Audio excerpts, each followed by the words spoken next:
Hello students, welcome to Dakshina E Classroom. I am Kuldeep Nagar, your chemistry teacher. आज के lecture में FSC 30 का paper 1 ये हमें डिस्कस करना है. तो स्टार्ट करते हैं. फर्स्ट क्वेश्चन आप देखिएगा. How many of the following substituents can cause aromatic electrophilic substitution faster than benzene?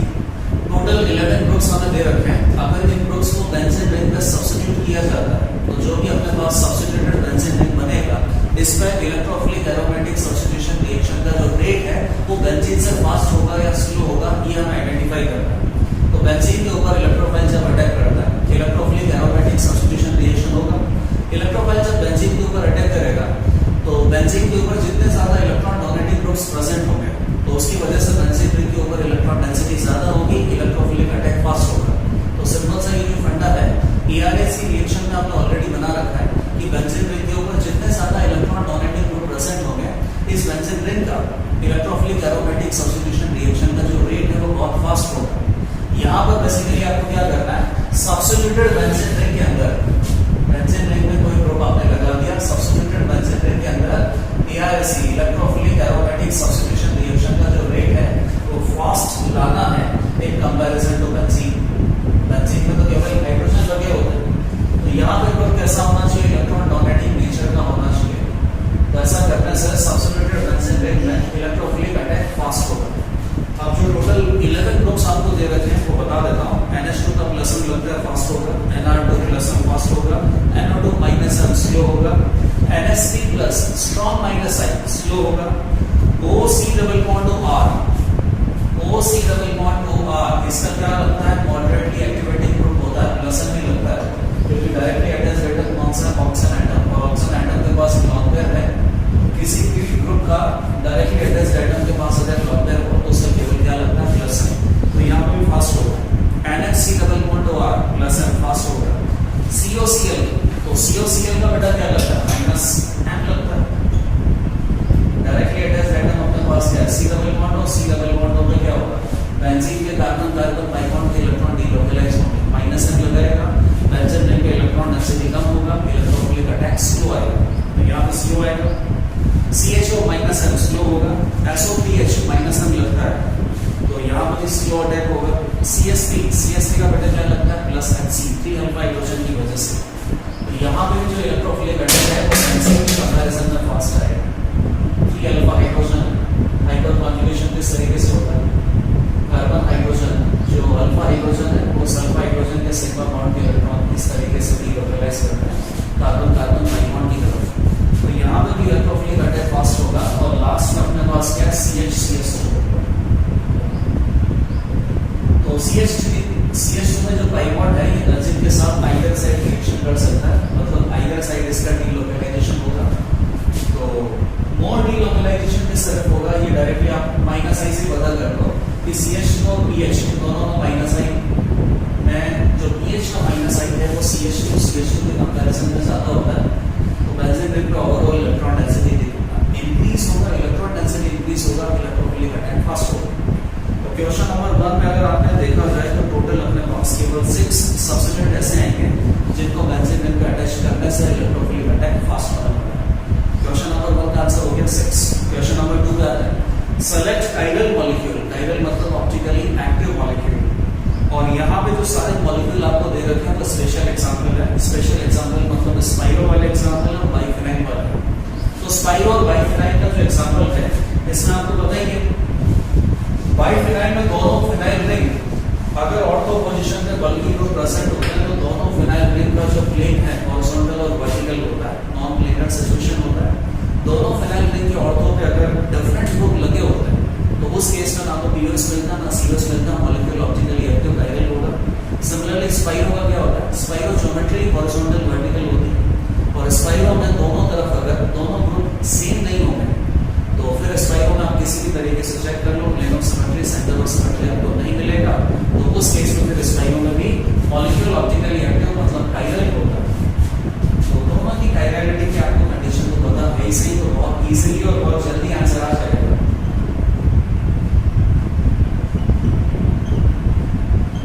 ये हॉरिजॉन्टल वर्टिकल यहाँ पे अगर देखा जाए तो ग्रुप क्या है, ऑक्सीजन और कार्बन. और यहाँ पे क्या ऑक्सीजन और कार्बन दोनों साइड दोनों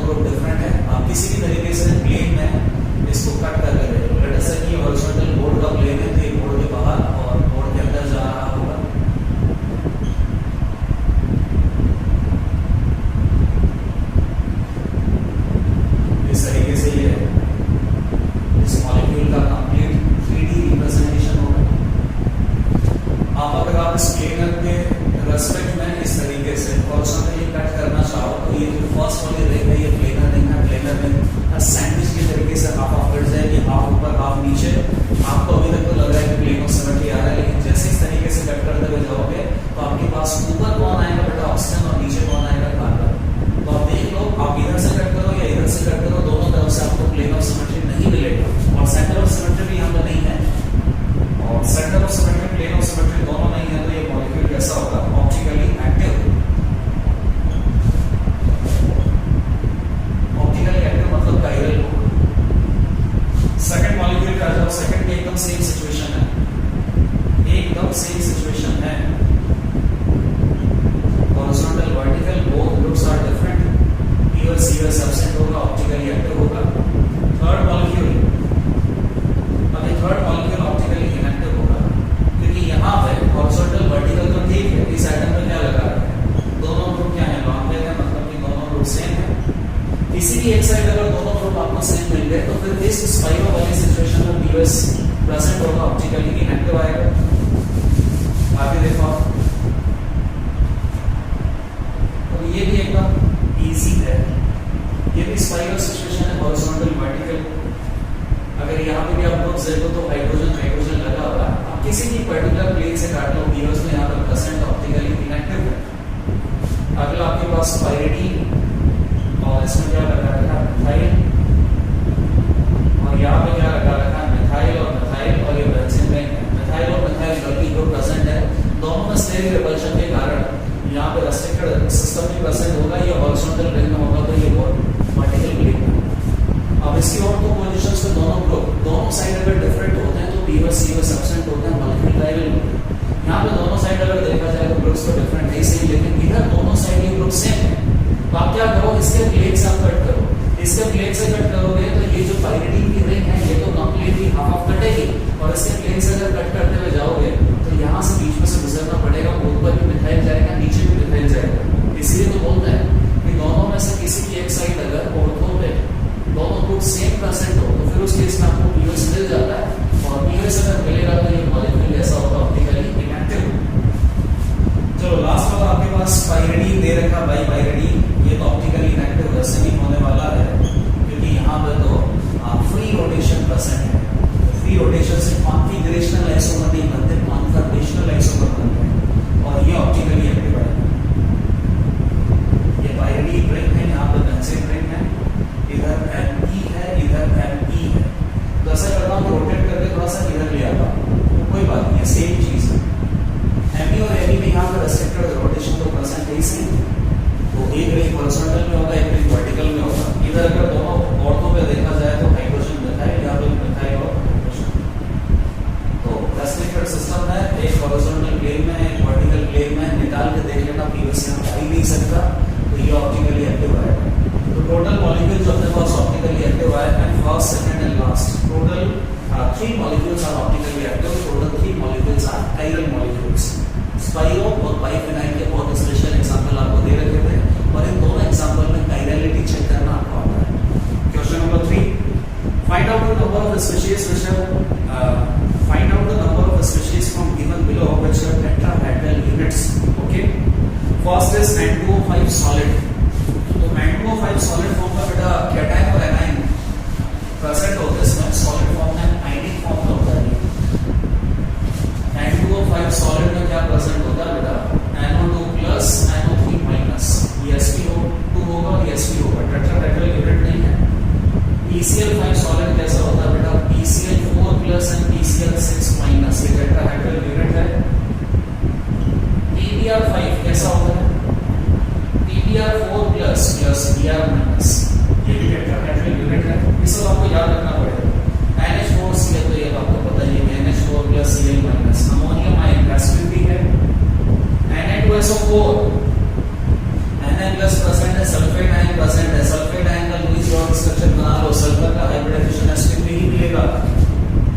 अब ये हाइब्रिडाइजेशन वाले क्वेश्चन को तो कंप्लीटली एक्सप्लेन करना बेकार ही है, क्योंकि इन सब में हाइब्रिडाइजेशन सेंट्रल एटम का आप खुद पता कर सकते हो। HCF6 सॉलिड, तो बेटा ये सॉलिड फॉर्म में कैसे एग्जिस्ट करता है, HCF6 plus plus F minus, तो ये अपने पास इसका हाइब्रिडाइजेशन आएगा, sp3d2 आएगा। टोटल जिनोन के आउटर मोस्ट शेल में 8 इलेक्ट्रॉन होते हैं, 8 में से 5 तो सिग्मा बॉन्ड बना रहे हैं, बाकी कितने बचे 3 में से 1 हटा दो तो बाकी कितने बचे 2, तो 2 मतलब 1 लॉग में और 5 सिग्मा बॉन्ड, टोटल कितना हो गया 6, 6 मतलब हाइब्रिडाइजेशन आ जाएगा sp3t, सॉरी sp3t2। यहाँ पे टेट्राहेड्रल यूनिट नहीं है, HCO4, तो यहाँ तो टेट्राहेड्रल यूनिट है इसे बेटा 4 सिग्मा बॉन्ड 0 लॉग में। और पाइरोसिलिकेट, बेटा पाइरोसिलिकेट हो या कोई भी सिलिकेट हो, बहुत बार बताया है, पाइरोसिलिकेट हो या सिलिकॉन का कोई भी सिलिकेट हो, किसी भी सिलिकेट में सिलिकॉन और ऑक्सीजन के बीच में 4 सिग्मा बॉन्ड ही होता है, सिलिकॉन कभी पाई बॉन्ड बनाता नहीं है। 4 सिग्मा बॉन्ड होंगे, सिलिकॉन के पास कोई लॉन्ग है नहीं, तो हर किसी कंपाउंड में सिलिकॉन का हाइब्रिडाइजेशन sp3 होता है, टेट्राहेड्रल यूनिट वहां पे प्रेजेंट है। वैसे पाइरोसिलिकेट कैसे बनेगा, 2 सिलिकेट मॉलिक्यूल को मिला के बीच में ऑक्सीजन के एटम के ऊपर क्या हो जाएगा, 0 चार्ज, क्योंकि वो ब्रिजिंग है। हर किसी सिलिकॉन को देखिए sp3 वहां पे प्रेजेंट है। तो 1 2 3 4 5 6 total 6 molecules as such which has tetrahedral units, and then question number 3 answer हो जाएगा 6।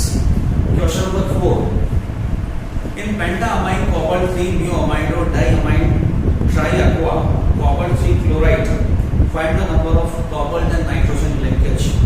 तो ये तो एकदम आसान सा सवाल है, आप बस इसका स्ट्रक्चर बना लो थोड़ा सा हाइपोथेटिकल टाइप का, और जो लिगेंड है वो आपको पता है, सेंट्रल मेटल एटम आपको पता है, कोऑर्डिनेट बॉन्ड बनाना है पेंटामाइन। तो पेंटामाइन कितना होगा बेटा 5 टाइम्स कॉबाल्ट, सभी के साथ कोऑर्डिनेट बॉन्ड होगा, नाइट्रोजन डोनर होता है, तो कॉबाल्ट और नाइट्रोजन के बीच में 5 बॉन्ड तो यहाँ पे आता है, ठीक है। उसके बाद म्यू अमाइडो, अमाइडो इसको बोलते हैं NH2-, तो NH2- यहाँ पर ब्रिजिंग लिगेंड होगा, 2 कॉबाल्ट नाइट्रोजन बॉन्ड यहाँ पे आगे टोटल 7, और कॉबाल्ट 3 क्लोराइड है ये, अमाइडो डाइअमाइन ट्राइअक्वा, तो डाइअमाइन मतलब कि 2 NH3 ग्रुप यहाँ पे है, और ट्राइअक्वा 3 वाटर, कोऑर्डिनेशन नंबर 6 हो गया, कोऑर्डिनेशन नंबर 6 हो गया, कोई दिक्कत नहीं है। ये तो अपने पास क्या है, कैटायनिक पार्ट आ गया, एनायनिक पार्ट अपने पास क्या होगा Cl-, तो 5 bond plus 2 bond plus 2 bond, total 9 bond of cobalt and nitrogen atoms. Question number 4 is very easy, answer is 2.0, sorry 9.0, total 9 bond of cobalt and nitrogen atom. Question number 5. A solution containing 0.1 mole of glucose in water freezes at minus 0.2 degrees centigrade. Amount of water present in this solution is, और water का जो freezing point constant है वो आपको दे रखा है 1.86 Kelvin kg per mole, sorry Kelvin kg per mole ही ठीक है। तो ग्लूकोज का वाटर में ये जो सॉल्यूशन दे रखा है, glucose is a non volatile solute, water is a volatile solvent. Volatile solvent में नॉन वोलेटाइल सॉल्यूट जब मिक्स करते हैं तो उससे सॉल्यूशन बनता है, सॉल्यूशन की क्वालिटेटिव प्रॉपर्टीज आती है। एक क्वालिटेटिव प्रॉपर्टी क्या होती है, डिप्रेशन इन फ्रीजिंग पॉइंट, और कितना डिप्रेशन होता है बेटा, delta TF, and delta TF is equal to I into KF into molarity. Glucose है यहाँ पे, ग्लूकोज वाटर में जाने के बाद ना तो डिसोशिएट होता है ना एसोसिएट होता है, तो क्वांटम फैक्टर I की वैल्यू कितना होगा 1 होगा, और वाटर का वैसे नॉर्मली फ्रीजिंग पॉइंट होता है 0, सॉल्यूशन में डिप्रेशन हो गया 2 का, सॉरी 0.2 का, इसीलिए डिप्रेशन होने के बाद सॉल्यूशन का न्यू फ्रीजिंग पॉइंट आ गया -2 डिग्री, सॉरी -0.2 डिग्री सेंटीग्रेड। तो डेल्टा TF की वैल्यू अपने पास क्या रहेगी 0.2 degree centigrade, which is equal to 0.1 mole glucose present in W gram per W kilogram water multiplied by kilo हो गया मोलैरिटी, और KF की वैल्यू 1.86, तो ये कितना हो जाएगा W is equal to 0.93 kg। देख लो ये 2 टाइम्स 2 से हो जाएगा 0.93, W अपने पास किस टाइम का kg में, क्योंकि मोलैरिटी की यही डेफिनेशन है, moles of solute divided by weight of solvent in kg। कितना हो गया 930 gram water. Question number 6, in a parallel radioactive decay, parallel reaction का क्वेश्चन आ गया, A से लैम्डा 1 से B बनता है, वो A से B लैम्डा 2 से C भी बनता है।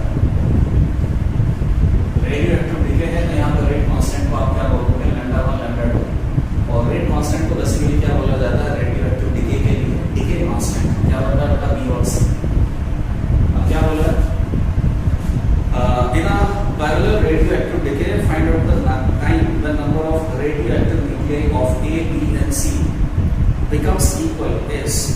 1 आपको दे रखा है ln3 पर r, λ2 आपको दे रखा है ln3 पर r।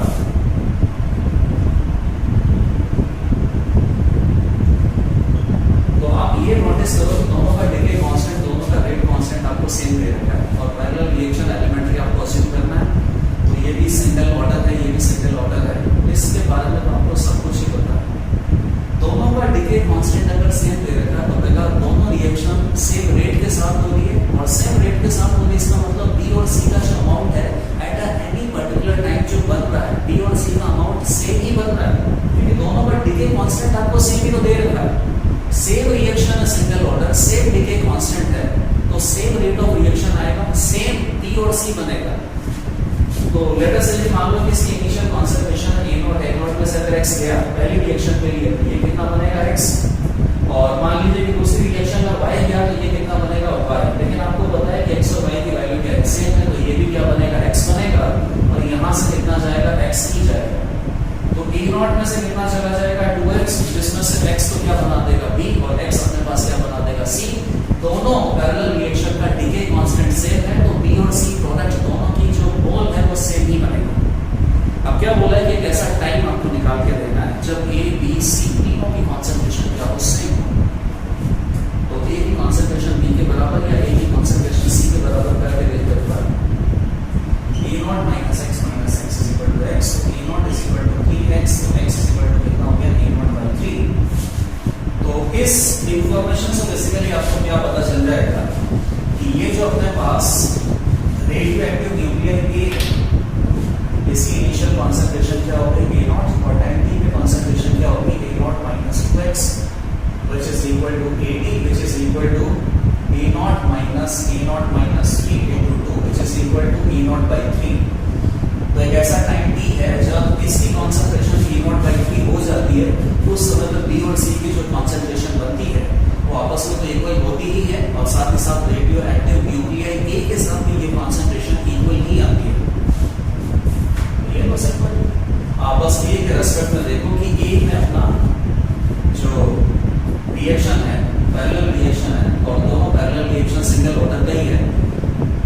A कितना टाइम तक डिके होना चाहिए, तो वो टाइम आपको कैलकुलेट करना है, और इनिशियल कॉन्सेंट्रेशन E0 पता है, टाइम t की कॉन्सेंट्रेशन E0 by 3 आपको पता है। तो A जब यहाँ पे डिके हो रहा है तो फर्स्ट ऑर्डर काइनेटिक्स ही है। ऐसा करना तो सिंगल रिएक्शन के साथ रिप्रेजेंट कर लेता हूँ, बाकी आपको पता ही है कि सिंगल रिएक्शन के जैसे अगर देखोगे तो उसका जो इफेक्टिव रेट कांस्टेंट है, इफेक्टिव डिके कांस्टेंट है कितना आता है K1 plus K2, यहाँ पे K इफेक्टिव या लैम्डा इफेक्टिव कितना आता है λ1 plus λ2, λ3 sorry ln3 plus ln3 कितना हो जाएगा 2 ln3 बराबर।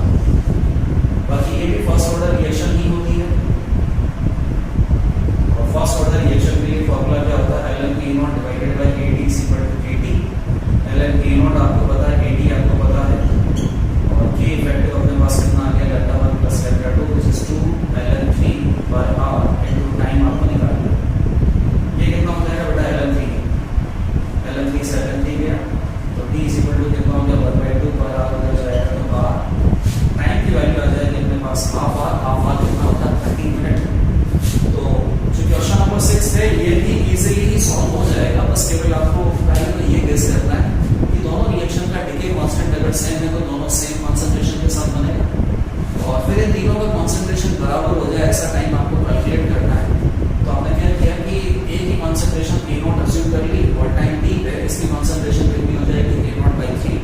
अब A के लिए आपको क्या पता है, टाइम t कॉन्सेंट्रेशन पता है, इनिशियल कॉन्सेंट्रेशन पता है, तो केवल आपको टाइम t की वैल्यू कैलकुलेट करनी है। टाइम t की वैल्यू कैलकुलेट करने के लिए इंटीग्रेटेड रेट इक्वेशन लगेगा, और इंटीग्रेटेड रेट इक्वेशन इसका क्या आता है, ओवरऑल अगर आप इसको फर्स्ट ऑर्डर रिएक्शन अज्यूम कर लें तो इसका जो डिके कांस्टेंट ओवरऑल है वो λ1 plus λ2 के इक्वल आता है। ये ऑलरेडी डिराइव कर रखा है हमने। क्वेश्चन नंबर 7 पे आ जाओ। क्वेश्चन नंबर 7 में ओके ऑक्साइड आपका दे रखा है, ऑक्साइड का आपने हाइड्रोलाइसिस किया है, तो मेजर प्रोडक्ट आपको बताना है। तो ऑक्साइड में सबसे पहले H+ और हीट अगर आप करोगे और उसके बाद हाइड्रोलाइसिस भी करना ही है। ऑक्साइड की रिएक्शन जब आप एसिडिक मीडियम में करते हो तो बैकमैन रीअरेंजमेंट होता है, बैकमैन रीअरेंजमेंट में एंटी ग्रुप माइग्रेशन होता है। बैकमैन रीअरेंजमेंट के बाद जो ऑक्साइड है वो कन्वर्ट हो जाता है अमाइड में, और अमाइड का हाइड्रोलाइसिस करोगे तो वापस से कार्बोक्सिलिक एसिड प्लस अमाइन बन जाएगा। तो क्वेश्चन नंबर 7 भी एक्सट्रीमली इजी ही है। MEED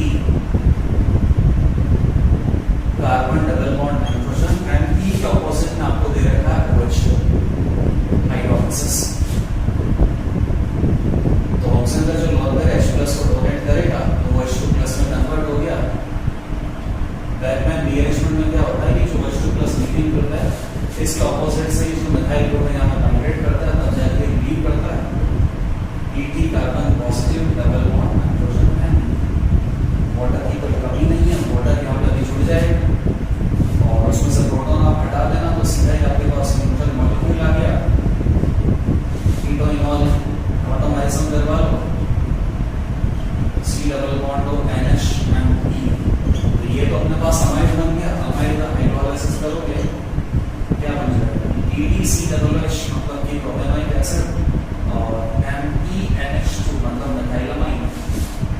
तो हाइड्रोलाइसिस के बाद अल्टीमेटली आपको प्रोडक्ट बताना है वो क्या बनेगा? प्रोपेनाइक एसिड प्लस मेथाइलामाइन। तो आंसर हो जाएगा option number 2 and option number 3। अगर यहाँ पे इसका कोई जीरो केमिकल ओरिएंटेशन नहीं दिया होता मतलब OH के ऑपोजिट में Me भी हो सकता है, OH के ऑपोजिट में ET भी हो सकता है, तो फिर यहाँ पे नंबर ऑफ प्रोडक्ट आपको ज्यादा मिलता है। तो फिर यहाँ क्या मिलता है बेटा? Me अगर नाइट्रोजन के पास ज्यादा है तो मेथाइलामाइन मिल रहा है और ET से आपको कार्बोक्सिलिक एसिड मिल रहा है। तो अगर यहाँ पे ET ऑपोजिट में होता तो ET नाइट्रोजन के पास ज्यादा तो इथाइलामाइन मिलता और Me की वजह से कार्बोक्सिलिक एसिड मिलता। तो MEC आपको मिलता और ET-NH2 आपको मिलता। दो प्रोडक्ट और मिल सकते थे लेकिन उसके लिए यहाँ पर स्टीरियो केमिकल ओरिएंटेशन फिक्स नहीं होना था। तो OH के ऑपोजिट में Me और ET किसी को भी अज्यूम किया जा सकता है। टोटल नंबर ऑफ प्रोडक्ट आप बता सकते हो। फिलहाल स्टीरियो केमिकल ओरिएंटेशन यहाँ पे फिक्स है। तो ये सिंगल अमाइड बन सकता है, सिंगल अमाइड से बेसिकली दो प्रोडक्ट आपको मिल सकते हैं। क्वेश्चन नंबर 8 मल्टीपल ऑप्शंस में भी करेक्ट ऑर्डर इज और आर। तो यहाँ पे टोटल 4 ऑप्शंस में कुछ ऑर्डर आपको दे रखे हैं रिएक्टिविटी के। कितने ऑर्डर यहाँ पे सही हो सकते हैं? फर्स्ट ऑर्डर अपने पास है कि ईथीन और इथाइन में ओजोन के साथ रिएक्शन। तो कितना आसान क्वेश्चन होता है। ओजोन अपने पास एक तरीके से इलेक्ट्रोफाइल के जैसे बिहेव करता है।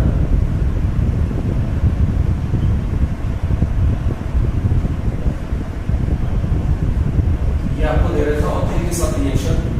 ओथेन इलेक्ट्रोफिलिक अटैकिंग रिएजेंट की जैसा बिहेव करता है और इलेक्ट्रोफाइल जब एल्कीन और एल्काइन में अटैक करता है तो आपको पता है कि एल्कीन में इलेक्ट्रोफिलिक अटैक फास्ट होता है और एल्काइन में इलेक्ट्रोफिलिक अटैक स्लो होता है। ये सब ऑलरेडी आपने कर रखा है। फर्स्ट सही है। सेकंड एल्कीन और एल्काइन का वापस से यही रेट आपको दे रखा है और ये रेट अभी किसके साथ है? HBr के साथ। अगेन HBr का एडिशन एल्कीन और एल्काइन को electrophilic addition reaction HBr will provide H+ will attach on pi bond। जब H+ pi bond अटैक होगा तो यहाँ पे सिंगल बॉन्डेड कार्बोकेटाइन बनेगा, यहाँ पे डबल बॉन्डेड कार्बोकेटाइन बनेगा। और इसी रीजन की वजह से क्योंकि सिंगल बॉन्डेड कार्बोकेटाइन क्या होता है? ज्यादा स्टेबल होता है in comparison to double bonded carbocation. तो इंटरमीडिएट जितना ज्यादा स्टेबल होगा उतना ही ज्यादा यहाँ पे रेट ऑफ रिएक्शन आएगा। ये इंटरमीडिएट ज्यादा स्टेबल है इसीलिए इलेक्ट्रोफिलिक एडिशन का जो रेट है एल्कीन और अल्काइन में वो किसमें ज्यादा आता है? एल्कीन में ज्यादा आता है, अल्काइन में कम आता है। थर्ड अपने पास नाइट्रोजनेशन का रेट दे रखा है एल्कीन और अल्काइन में। तो बेटा हाइड्रोजनेशन जो है वो सरफेस फिनोमेना है और सरफेस फिनोमेना है तो स्टेरिक क्राउडिंग जितना कम होगा ना एल्कीन और अल्काइन में, ये एल्कीन या अल्काइन सरफेस के ऊपर जाके उतना ही अच्छे से ऑब्जर्व हो सकता है। तो एल्कीन के कंपैरिजन में अल्काइन जो है ये लीनियर होता है, यहाँ पे स्टेरिक क्राउडिंग और भी कम होगा। Alkyne can get absorbed on metal surface very easily. तो अल्काइन से बहुत अच्छे से एब्सॉर्ब हो सकता है। यहीं पे रेट ऑफ रिएक्शन ज्यादा आता है हाइड्रोजनेशन का, ये भी सही दे रखा है। और फोर्थ अपने पास reduction with BsP-THF hydroboration. BsP के साथ रिडक्शन आपको दे रखा है, इसमें भी रेट देख लेना होगा। कार्बोक्सिलिक एसिड में जो रिडक्शन है उसका रेट ज्यादा in comparison to carbonyl compound. BsP-THF से रिडक्शन आपको करना है। तो BsP-THF जो रिड्यूसिंग एजेंट है, अपने पास कैसा रिड्यूसिंग एजेंट है? इलेक्ट्रोफिलिक या न्यूक्लियोफिलिक। जैसे मान लो लिथियम एल्यूमिनियम हाइड्राइड है, तो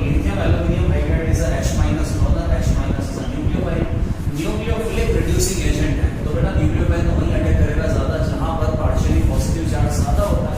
तो यहाँ पे तो पार्शियली पॉजिटिव चार्ज क्या होगा ज्यादा इस कार्बोनिल कार्बन पे, और यहाँ पार्शियली पॉजिटिव चार्ज क्या होगा due to plus N of OH। तो यहाँ पे जो H माइनस का अटैक है ये तो क्या होगा स्लो होगा, और कीटोन H माइनस का जो अटैक है वो फास्ट होगा। तो कीटोन का जो लिथियम एल्यूमिनियम हाइड्राइड से रिडक्शन होता है वो फास्ट होता है, और अल्कोहल सॉरी कार्बोक्सिलिक एसिड का लिथियम एल्यूमिनियम हाइड्राइड से जो रिडक्शन है वो स्लो होता है। लेकिन ऐसा कब होता है जब लिथियम एल्यूमिनियम हाइड्राइड हो व्हिच इज हाइड्राइड होगा which is a nucleophilic reducing agent. लेकिन BH3 के बारे में तो आपको पता है, BH3 तो बोरोन के ऊपर एक एम्प्टी ऑर्बिटल है। BH3 is a electrophile, it is a electrophilic reducing reagent. तो ये इलेक्ट्रोफिलिक है तो बेटे जहां पे इलेक्ट्रॉन डेंसिटी कम होगी कार्बोनिल कार्बन पे वहां पे BH3 का अटैक कैसा होगा स्लो होगा, और बाकी का तो फास्ट होगा। तो फिर यहाँ पे BH3 की वजह से रिडक्शन रेट कम आएगा, और यहाँ पे BH3 की वजह से रिडक्शन रेट ज्यादा आएगा। तो फोर्थ ऑप्शन भी आपको करेक्ट दे रखा है। क्वेश्चन नंबर 8 का आंसर हो जाएगा 1 2 3 4। क्वेश्चन नंबर 9 पे आ जाओ। अब ये F ब्लॉक के एलिमेंट्स के ऊपर क्वेश्चन है, एकदम कंप्लीटली थ्योरेटिकल है, आता है तो 30 सेकंड में हो जाएगा। Which of the following statement is correct? Np, neptunium is one of the transuranic element. बिल्कुल सही है, transuranic element which have the atomic number greater than 92। तो 92 के बाद जो 93 है वो Np ही तो आता है, neptunium। Pm, promethium is only synthetic radioactive lanthanide series। lanthanum कितना होता है 57 होता है। तो 57 के बाद 58 से लेके 71 तक, La से लेके ल्यूटीशियम Lu तक, हाँ यही होता है। 57 से लेके 71 तक ये लैंथेनाइड सीरीज के एलिमेंट है, और ये लैंथेनाइड सीरीज के एलिमेंट सारे के सारे स्टेबल एलिमेंट होते हैं, कोई भी रेडियोएक्टिव नहीं होता। केवल Pm प्रोमीथियम ऐसा होता है जो रेडियोएक्टिव भी है साथ ही साथ सिंथेटिक मटेरियल भी है, इसको लैब बनाना पड़ता है। तो सेकंड स्टेटमेंट भी करेक्ट है। LnNC, Ln मतलब लैंथेनाइड सीरीज के जो एलिमेंट है, तो लैंथेनाइड कार्बाइड आपको दे रखा है, लैंथेनाइड का कार्बाइड आपको दे रखा है। फर्स्ट सही था, सेकंड सही था। ऑन हाइड्रोलिसिस गिव्स C2H2, तो एकदम करेक्ट है। लैंथेनाइड की जो यहाँ पे क्या है Ln2 + C2 2 - लैंथेनाइड की जो मोस्ट स्टेबल ऑक्सीडेशन स्टेट होती है बस वो +3 होता है, लेकिन कार्बाइड में इसका जो ऑक्सीडेशन स्टेट है +2 +3 +4 कुछ भी मिल सकता है। यहाँ भी ये जो नॉर्मली अपने पास कार्बाइड दे रखा है ये +2 वाला है। C2 2 - हाइड्रोलिसिस करोगे तो क्या होगा, इसके ऊपर 2H+ आ जाएंगे तो H2C2 इथाइल एसिटिलेट गैस बन जाएगा। सी ऑप्शन भी करेक्ट है।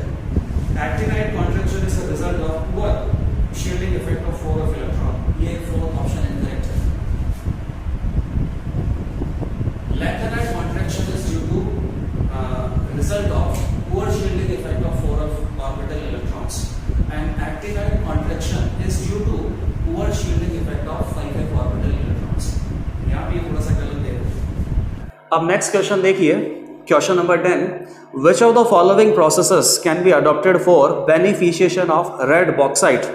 बॉक्साइट एल्यूमिनियम का और होता है, एल्यूमिनियम यहाँ पे ऑक्साइड फॉर्म में प्रेजेंट होता है। इसके अलावा बहुत सारी इम्प्योरिटीज़ होती है, जैसे कि आयरन ऑक्साइड की इम्प्योरिटीज़ होती हैं, सिलिका ऑक्साइड की इम्प्योरिटीज़ होती हैं, और आयरन ऑक्साइड की जो इम्प्योरिटीज़ है Fe2O3 और Fe3O4 अगर ये बहुत ज़्यादा अमाउंट में प्रेजेंट है तो इस ओर का जो कलर है वो कैसा हो जाता है रेड बॉक्साइट आप इसको बोलते हो। और सिलिका ऑक्साइड मतलब सिलिकन का जो ऑक्साइड है SiO2 अगर इसकी इम्प्योरिटी यहाँ पे बहुत ज़्यादा अमाउंट में प्रेजेंट है, जैसे कि 10% से ज़्यादा सिलिका ऑक्साइड मतलब कि 20% के करीब अगर सिलिका ऑक्साइड की यहाँ पे इम्प्योरिटीज़ प्रेजेंट है, फिर इसको क्या बोलते हैं वाइट बॉक्साइट।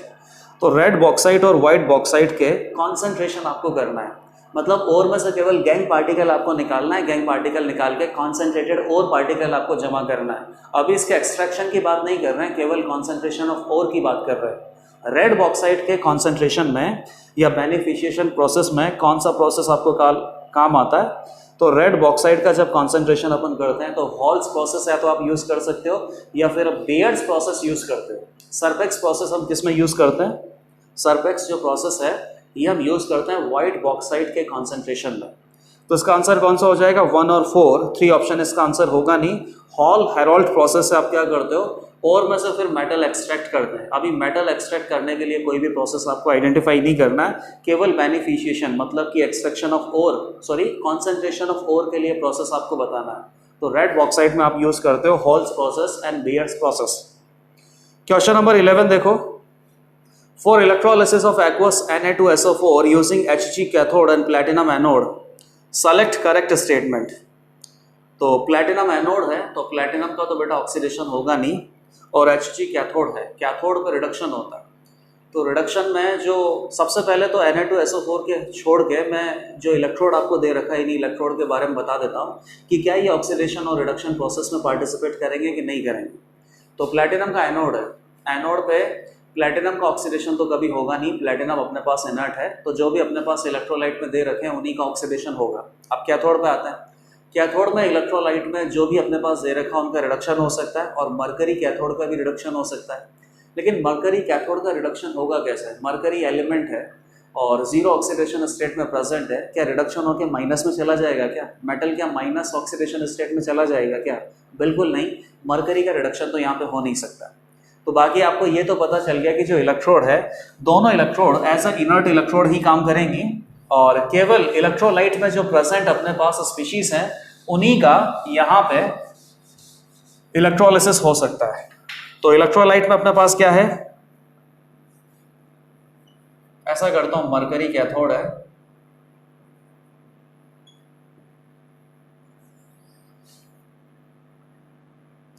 और मरकरी कैथोड में एक पंगा आएगा, वो बता देता हूं मैं। कास्नर केल्नर सेल सोडियम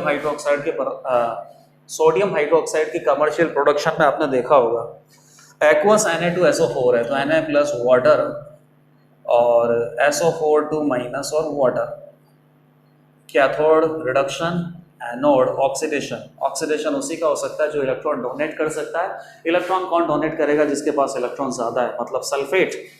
अब आपको बताइए कि इसमें स्टैंडर्ड ऑक्सीडेशन पोटेंशियल की जो वैल्यू है वो कैलकुलेट करने की भी ज़रूरत नहीं है। वैसे भी आपको पता है कि स्टैंडर्ड ऑक्सीडेशन पोटेंशियल वाटर का ज़्यादा होता है, तो वाटर ऑक्सीडाइज होगा। और नहीं पता तो आप ऐसा सोचना कि सल्फेट में सल्फर +6 में है, क्या +6 से ऑक्सीडाइज होकर +7 में चला जाएगा क्या? पॉसिबल ही नहीं है।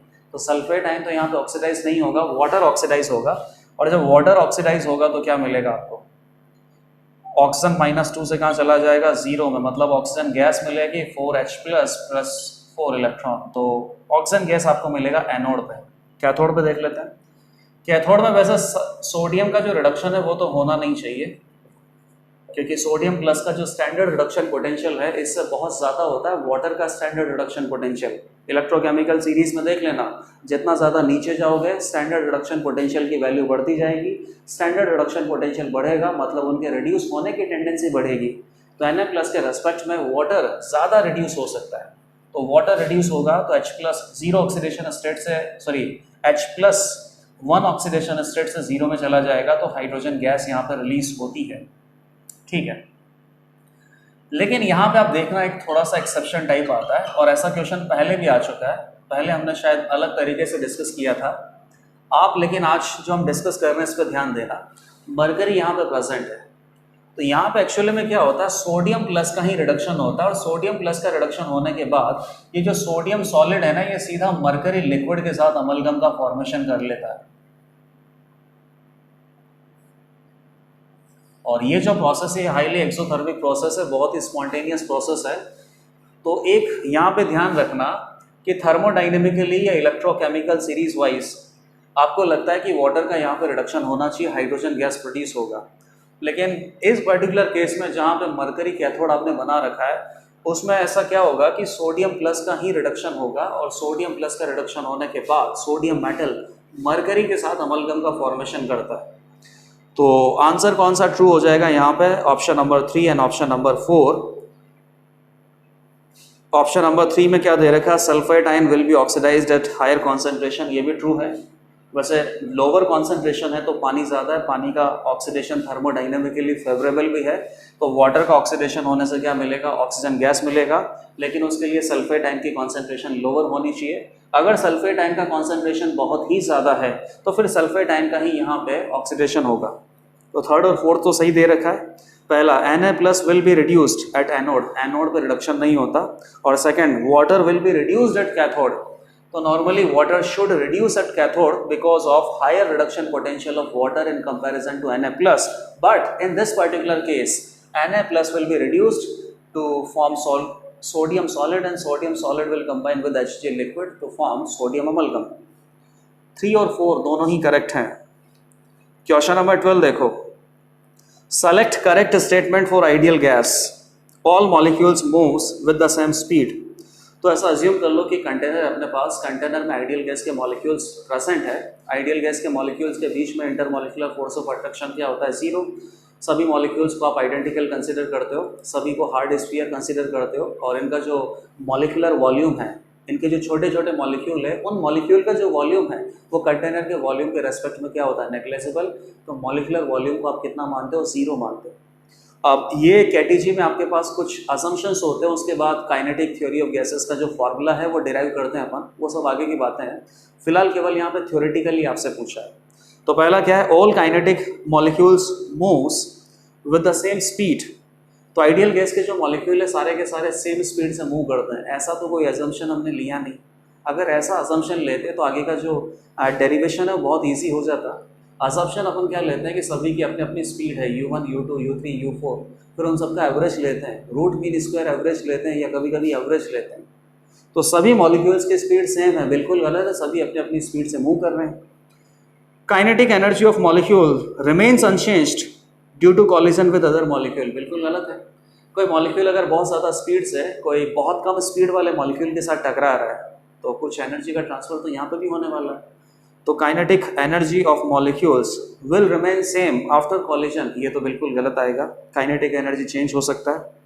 Kinetic energy depends on only on temperature. तो आइडियल गैस के लिए जो काइनेटिक एनर्जी है वो टेम्परेचर पे ही डिपेंड करता है, चाहे आइडियल गैस अपने पास कैसा भी हो। क्या आता है अपने पास काइनेटिक एनर्जी पर मोल का फॉर्मूला या पर मॉलिक्यूल का फॉर्मूला? 3/2 RT या 3/2 KT। 3/2 RT for 1 mole molecule, and for 1 molecule 3/2 KT, for n molecule and mole molecule 3/2 nRT। It depends on temperature only.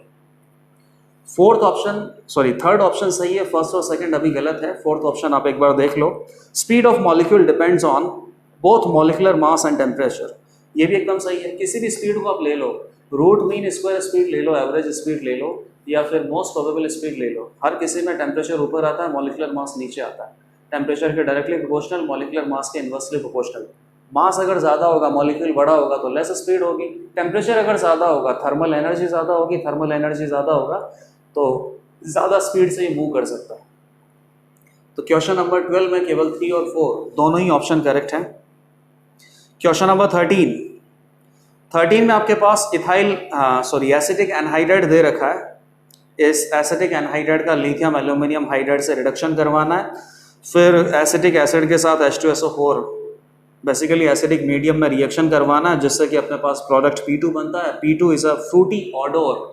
तो फ्रूटी स्मेल अपने पास किसका होता है? एस्टर का। यही आंसर आ गया। इस पूरी रिएक्शन में जो प्रोडक्ट आपको मिलेगा वो क्या है? एस्टर। सबसे पहले तो एनहाइड्राइड का रिडक्शन करोगे लिथियम एल्यूमिनियम हाइड्राइड से। Lithium aluminium hydride is a very very strong reducing agent and it will reduce anhydride into alcohol. Finally alcohol तक रिड्यूस कर देगा बेटा। आप चाहो तो पूरा मैकेनिज्म फॉलो करके P1 बना सकते हो। H- अटैक करेगा, pi bond break, pi bond form, leaving group leave, तो इधर से एल्डिहाइड बन जाएगा, इधर से एसीटेट आयन बन जाएगा। हाइड्रोलिसिस करेंगे तो H+ आ जाएगा, और जो एल्डिहाइड है या एसिटिक एसिड है दोनों को भी ये फर्दर रिड्यूस करता ही है, तो अल्कोहल बन गया। तो दोनों तरफ से अपने पास अल्कोहल बन गया। अब आप इसके रिएक्शन करवाना चाहते हो CH3COOH से, और वो भी कौन से मीडियम में? H2SO4 एसिडिक मीडियम में। तो कार्बोक्सिलिक एसिड की अगर अल्कोहल से रिएक्शन करोगे तो कंडेंसेशन रिएक्शन होगा, एस्टर ही तो फॉर्मेशन होता है। रिएक्शन कौन सा होता है? SN2DH। उसमें ये अपने पास क्या होता है? सबस्ट्रेट मॉलिक्यूल, और ये अपने पास क्या होता है? न्यूक्लियोफाइल। न्यूक्लियोफाइल अटैक करता है, और जो OH पुअर लिविंग ग्रुप है, पहले ये गुड लिविंग ग्रुप OH2+ में कन्वर्ट हो जाता है, गुड लिविंग ग्रुप लीव करता है। तो दोनों के कॉम्बिनेशन के बाद फिर यहाँ पे जो प्रोडक्ट आपको मिलता है दैट इज एस्टर। तो ये प्रोडक्ट आपको क्या मिल जाएगा? Ethyl acetate. Option number 3 is your answer. Question number 14 पे आ जाओ। Medicine which is an antibiotic is. तो यहाँ पे 3 मेडिसिन के एग्जाम्पल दे रखे हैं और बहुत ही स्टैंडर्ड एग्जाम्पल हैं, तो आपको पता हो जाएगा कि इसमें से कौन सा एंटीबायोटिक है। सबसे पहला आपको क्या दे रखा है, एम्फिसिलिन। तो एम्फिसिलिन अपने पास पेनिसिलिन का एक टाइप है और यही एंटीबायोटिक होता है। दूसरा अपने पास एस्पिरिन दे रखा है।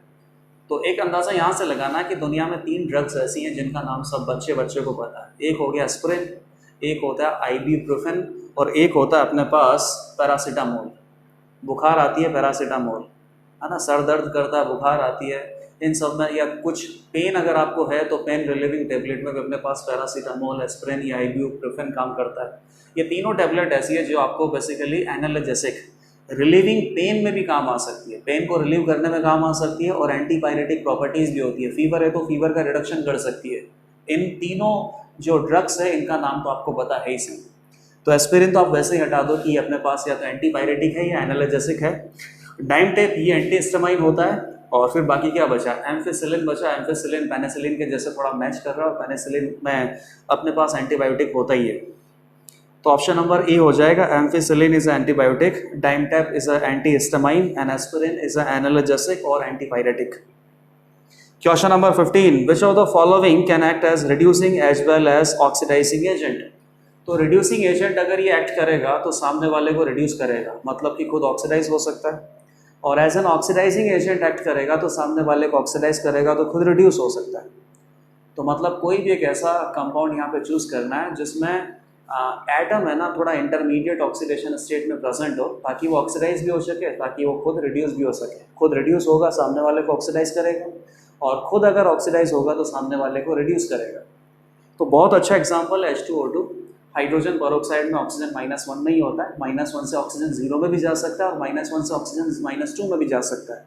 और आपको वैसे ही पता है कि hydrogen peroxide is a very good reducing agent and it is also a very good oxidising agent. दूसरा अपने पास क्या हो जाएगा, SO2। SO2 में भी सल्फर +4 में, +4 से +6 में जा सकता है और +4 से लोअर ऑक्सीडेशन स्टेट में भी जा सकता है। तो H2O2 और SO2 दोनों ही ऑक्सीडाइजिंग एजेंट और रिड्यूसिंग एजेंट है। अब तीसरा अपने पास क्या है, H2S। तो H2S बेटा रिड्यूसिंग एजेंट तो हो सकता है लेकिन ऑक्सीडाइजिंग एजेंट नहीं हो सकता। H2S में सल्फर -2 में है, -2 से -3 में तो जा नहीं सकता ना, तो खुद रिड्यूस तो नहीं हो सकता। तो खुद रिड्यूस नहीं हो सकता तो सामने वाले को ऑक्सीडाइज नहीं कर सकता। तो H2S ऑक्सीडाइजिंग एजेंट नहीं हो सकता लेकिन रिड्यूसिंग एजेंट हो सकता है। तो 15 का आंसर हो जाएगा ऑप्शन 1 एंड 2। क्वेश्चन नंबर 16 देखो, in which of the following molecule bond order and magnetic nature both are changed if Hund's rule is violated। तो बेसिकली 3 मॉलिक्यूल आपके पास दे रखे हैं, डाई एटॉमिक मॉलिक्यूल है। मॉलिकुलर ऑर्बिटल थ्योरी आपको use करना है। Molecular orbital theory में MOT molecular configuration आप लिखते हो डाई एटॉमिक मॉलिक्यूल्स का। उस मॉलिकुलर कॉन्फ़िगरेशन से बॉन्ड ऑर्डर आपको पता चलता है, बॉन्ड लेंथ पता चलता है, मैग्नेटिक नेचर आपको पता चलता है, पैरामैग्नेटिक, डायमैग्नेटिक। और मॉलिकुलर कॉन्फ़िगरेशन जब हम फिल करते हैं तो Pauli's exclusion formula, Hund's rule of maximum multiplicity, Aufbau principle, तीनों रूल्स को फॉलो करके ही फिल करते हैं।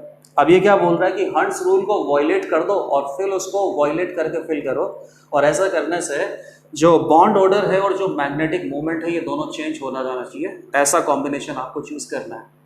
Hunts rule of maximum multiplicity क्या बोलता है कि जब भी इक्वल एनर्जी ऑर्बिटल है ना तो पहले उनमें एक इलेक्ट्रॉन आप फिल करो विद सेम स्पिन, और जब एक इलेक्ट्रॉन फिल हो जाए तब उसके बाद पेयरिंग स्टार्ट करना है। तो पेयरिंग स्टार्ट बाद में करना है, पहले एक इलेक्ट्रॉन फिल करना है। तो वॉयलेट करने का मतलब क्या है कि आप शुरुआत से पेयरिंग करने लग जाओ, शुरुआत से ही पेयरिंग करने लग जाओ, और ऐसा करने से B2 या C2 या O2 का मैग्नेटिक नेचर और जो बॉन्ड ऑर्डर है वो दोनों चेंज होना चाहिए। अब शुरुआत से पेयरिंग अगर आप करोगे तो पेयरिंग करने से क्या हो सकता है कि नंबर ऑफ अनपेयर्ड इलेक्ट्रॉन अगर पहले था तो अभी नंबर ऑफ अनपेयर्ड इलेक्ट्रॉन नहीं हो सकता। मतलब मैग्नेटिक नेचर तो चेंज हो सकता है लेकिन बॉन्ड ऑर्डर कैसे चेंज होगा बेटा? बॉन्ड ऑर्डर क्या होता है? Number of electron in bonding minus number of electron in anti bonding divided by 2। अगर कोई इलेक्ट्रॉन बॉन्डिंग में जा रहा है तो बॉन्डिंग में ही जाएगा, कोई इलेक्ट्रॉन एंटी बॉन्डिंग में जा रहा है तो एंटी बॉन्डिंग में ही जाएगा। क्यों? क्योंकि आपको अफबाउ प्रिंसिपल तो वॉयलेट नहीं करना है ना। एंटी बॉन्डिंग की एनर्जी ज़्यादा है तो उसमें इलेक्ट्रॉन बाद में फिल करोगे, बॉन्डिंग की एनर्जी अगर कम है तो उसमें इलेक्ट्रॉन पहले फिल करोगे। तो चाहे hunts rule of maximum multiplicity को आप वॉयलेट कर लो, लेकिन इलेक्ट्रॉन को फिल करने का जो तरीका है ना, वो बॉन्डिंग में उतने ही इलेक्ट्रॉन फिल होंगे, एंटी बॉन्डिंग में उतने ही इलेक्ट्रॉन फिल होंगे। तो hunts rule of maximum multiplicity को वायलेट करने से बॉन्ड ऑर्डर की वैल्यू चेंज नहीं हो सकती, लेकिन number of unpaired electron change हो सकते हैं, और नंबर ऑफ अनपेयर्ड इलेक्ट्रॉन अगर चेंज हो सकते हैं तो मैग्नेटिक नेचर आपके पास डिफरेंट आ सकता है। एक एग्जांपल ले लेते हैं, B2 10 इलेक्ट्रॉन है, sigma 1s sigma star 1s, sigma 2s sigma star 2s, पाई 2px और पाई 2py, इतने में काम हो जाएगा। 2 इलेक्ट्रॉन 2 इलेक्ट्रॉन 2 इलेक्ट्रॉन, यहाँ तो कोई दिक्कत ही नहीं है। अब यहाँ पे इन दोनों में आप एक एक इलेक्ट्रॉन फिल कर सकते हो। अगर हंट्स रूल को आप फॉलो करते हो, हंट्स रूल को फॉलो नहीं करेंगे तो आप इसी में पेयरिंग भी करवा सकते हो। लेकिन आप देख लो बेटा, बॉन्डिंग माइनस एंटी बॉन्डिंग, यहाँ से तो 0 कॉन्ट्रीब्यूशन आ रहा है, और बॉन्ड ऑर्डर में बॉन्डिंग में कितने होंगे 2, एंटी बॉन्डिंग में कितने होंगे 0, तो इसका बॉन्ड ऑर्डर तो हमेशा 1.0 ही आएगा, क्योंकि ये इलेक्ट्रॉन तो आपको यहीं फिल करना है। अब ये इलेक्ट्रॉन फिल करने में या तो आप अनपेयर्ड इलेक्ट्रॉन रख सकते हो या पेयरिंग करवा सकते हो, तो केवल मैग्नेटिक मूवमेंट पे असर पड़ेगा, मैग्नेटिक नेचर पे असर पड़ेगा, लेकिन जो बॉन्ड ऑर्डर है उस पर असर नहीं पड़ेगा hunts rule of maximum multiplicity को वायलेट करने से। तो कोई भी कॉम्बिनेशन ऐसा नहीं होगा जहाँ पर बॉन्ड ऑर्डर और मैग्नेटिक नेचर दोनों चेंज हो। यहाँ पहले भी बॉन्ड ऑर्डर कितना था 1.0 ही था, अगर हंट्स रूल को फॉलो किया, हंट्स रूल को फॉलो नहीं किया तब भी मैग्नेटिक मूवमेंट बॉन्ड ऑर्डर 1.0 ही होगा। पहले यहाँ पे मैग्नेटिक नेचर कैसा था पैरामैग्नेटिक, बाद में कैसा हो गया डायामैग्नेटिक। तो क्वेश्चन नंबर 16 का आंसर हो जाएगा fourth, none of these, no such combination is possible. Question number 17 में देखो, mass ratio of ammonia and CO2 for the maximum production of formation as per the reaction. तो बेटा maximum production किसी भी reaction में कब होता है, जब रिएक्टेंट सारे खत्म हो जाए, मतलब कि जो रिएक्टेंट आपको जितने भी दे रखे हैं वो स्टोकियोमेट्रिक अमाउंट में ही मिलने चाहिए। तो अमोनिया और CO2 अगर है तो इससे क्या बनेगा, अमोनियम कार्बोनेट NH2CO, और ये बैलेंस है, इसके 1 मोल के लिए इसका 2 मोल रिक्वायर्ड होता है। 2 मोल कितना होगा 17 × 2 34 ग्राम होगा, और ये 1 मोल कितना होगा 44 ग्राम होगा। तो 17/22 का रेशियो होना चाहिए अमोनिया और CO2 का, तब जाके अपने पास, और ये कौन सा रेशियो होना चाहिए, मास रेशियो, तब जाके इस रिएक्शन में रिएक्टेंट अपने पास कंप्लीटली कंज्यूम होगा और जो प्रोडक्ट है उसका मैक्सिमम प्रोडक्शन आपको मिलने वाला है। क्वेश्चन नंबर 17 के बाद हो गया 18। One method to produce hydrogen on industrial scale is the reaction of carbon monoxide with overheated water vapor at 1100 Kelvin to form carbon dioxide and hydrogen। Industrial method आपको बताया हाइड्रोजन गैस को produce करने का। कैसे produce करते हैं, carbon monoxide जो gas है ना, इसको वाटर वेपर के थ्रू मिक्स कर देते हैं। तो water vapour is H2O gas और carbon monoxide, carbon monoxide further oxidise होकर CO2 गैस बना लेगा प्लस हाइड्रोजन गैस। बहुत हाई टेम्परेचर पे चल रहा है ये 1100 केल्विन पे। If Kp of this reaction at 1100 kelvin is 16, Kp आपको दे रखा है, then calculate maximum percentage of conversion of carbon monoxide. Carbon monoxide कितना प्रोडक्ट में कन्वर्ट हुआ है, मैक्सिमम परसेंटेज ऑफ कन्वर्सन आपको निकालना है। If equimolar mixture of carbon monoxide and steam are allowed to react at 1.6 bar. तो शुरुआत में तो अपने पास रिएक्टेंट है और रिएक्टेंट का जो टोटल प्रेशर है 1.6 बार दे रखा है। एक इन्फॉर्मेशन और बताई है कि यहाँ पे जो टोटल प्रेशर 1.6 बार है ये किसकी वजह से होगा, वाटर गैस मतलब वाटर वेपर और कार्बन मोनोऑक्साइड गैस की वजह से। दोनों इक्विमोलर अमाउंट में आपको दे रखा है, इक्विमोलर अमाउंट में दे रखा है, तो दोनों का मोल फ्रैक्शन सेम होगा और इस टोटल प्रेशर में से दोनों का पार्शियल प्रेशर भी क्या होगा, सेम होगा।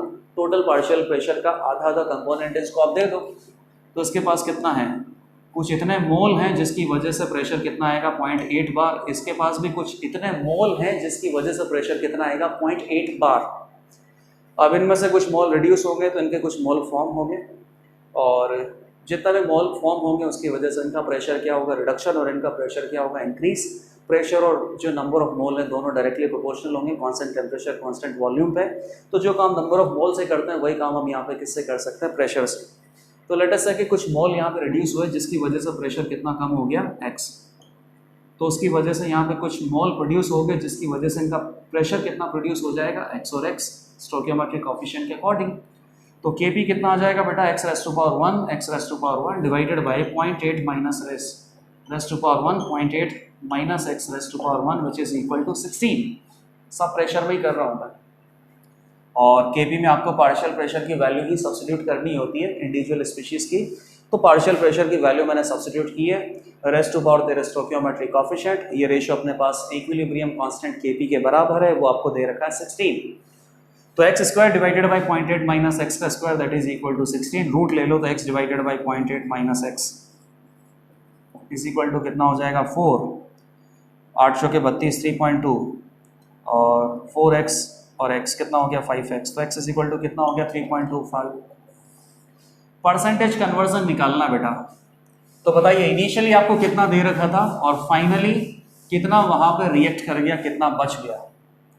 इनिशियली अपने पास जितना भी मोल था उसका प्रेशर कितना था 0.8, और 0.8 के बाद ये बच कितना गया बेटा, या रिएक्ट कितने ने कर लिया 3.2 डिवाइडेड बाई 5, इतने ने रिएक्ट किया बेटा, कार्बन मोनोऑक्साइड का इतने ने रिएक्ट कर लिया, और शुरुआत में इतना दे रखा था मल्टीप्लाइड बाई 100, ये हो गया परसेंटेज कन्वर्जन।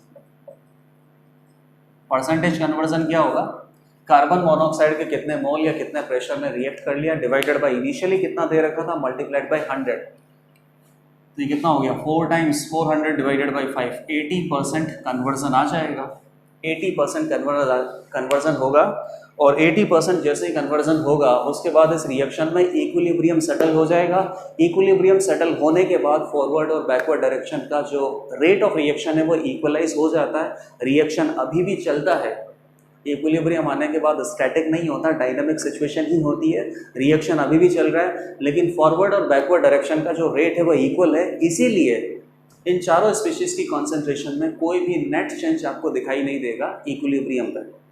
तो क्वेश्चन नंबर 18 का आंसर हो जाएगा अपने पास 80% कन्वर्सन, और यहाँ पे जो FST 30 है इसका पेपर 1 अपना कंप्लीटली डिस्कस हो जाता है।